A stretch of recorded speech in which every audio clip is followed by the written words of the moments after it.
মুসলিম শরীফের ৩৫ নম্বর হাদিসের ভিতরে আল্লাহ নবী সাল্লাল্লাহু আলাইহি ওয়াসাল্লাম আমাদেরকে গুরুত্বপূর্ণ একটি কথা বললেন। সেটা হলো আমাদের সকলকে মানার জন্য, চলার জন্য সহজ হোক একটা হাদিসের ভিতরে তিনটা বিষয় নিয়ে আসা হয়েছে। আমরা হাদিসটা আগে জেনে নিই। আন আবি হুরায়রা রাদিয়াল্লাহু তাআলা আনহু قال قال رسول الله صلى الله عليه وسلم হযরত আবু হুরায়রা রাদিয়াল্লাহু তাআলা থেকে বর্ণিত, রাসূল আকরাম সাল্লাল্লাহু আলাইহি ওয়াসাল্লাম বলেছেন, আল ঈমানু বিদউন ওয়া সাবউনা শু'বা ফাআফদালুহা কাউলু লা ইলাহা ইল্লাল্লাহ। হযরত আবু হুরায়রা রাদিয়াল্লাহু তাআলা বলেন, রাসূল আকরাম সাল্লাল্লাহু আলাইহি ওয়াসাল্লাম বলেছেন, ঈমানের ৭০টিরও বেশি শাখা প্রশাখা রয়েছে। আফদালুহা কাউলু লা ইলাহা ইল্লাল্লাহ, তার মধ্যে সবচেয়ে উত্তম সেটা হলো লা ইলাহা ইল্লাল্লাহ মুহাম্মদ রাসূলুল্লাহ সাল্লাল্লাহু আলাইহি ওয়াসাল্লাম। লা ইলাহা ইল্লাল্লাহ ওয়া আদনাহা ইমাতাতুল আদা আনিত তরিকি, আর সবচেয়ে নিম্ন সেটা হলো রাস্তা থেকে কোনো একটা যন্ত্রণাদায়ক, কষ্টদায়ক বস্তুকে সরিয়ে দেওয়া। আল হায়া শু'বাতুম মিনাল ঈমান, আর লজ্জাশীলতা হলো ঈমানের একটি গুরুত্বপূর্ণ অংশ। আমরা এই হাদিস থেকে জানতে পারলাম রাসূল আকরাম সাল্লাল্লাহু আলাইহি ওয়াসাল্লাম আমাদেরকে তিনটা বিষয়ের কথা খুব গুরুত্ব দিয়ে বললেন, যে যারা ঈমান আনবে তাদের জন্য গুরুত্বপূর্ণ একটা বিষয় হলো ঈমান এবং লজ্জা দুটোটা একই জিনিস, পাশাপাশি থাকে, একই জায়গাতে থাকে।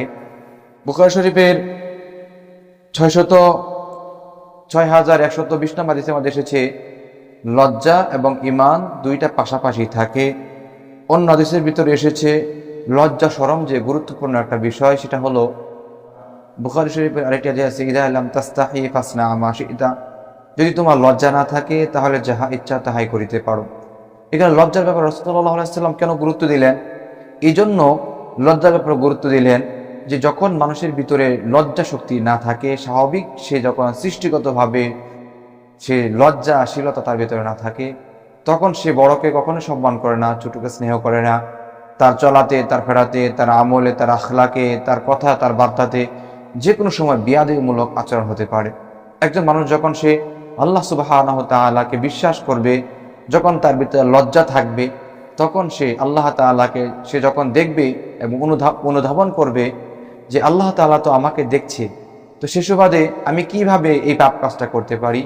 যখন তার ভিতরে লজ্জা থাকবে, তখন এই ব্যক্তি কখনো পাপ কাজকে প্রশ্রয় দিবে না, সে নিজে পাপ কাজ করবে না। কেন পাপ কাজ করবে না?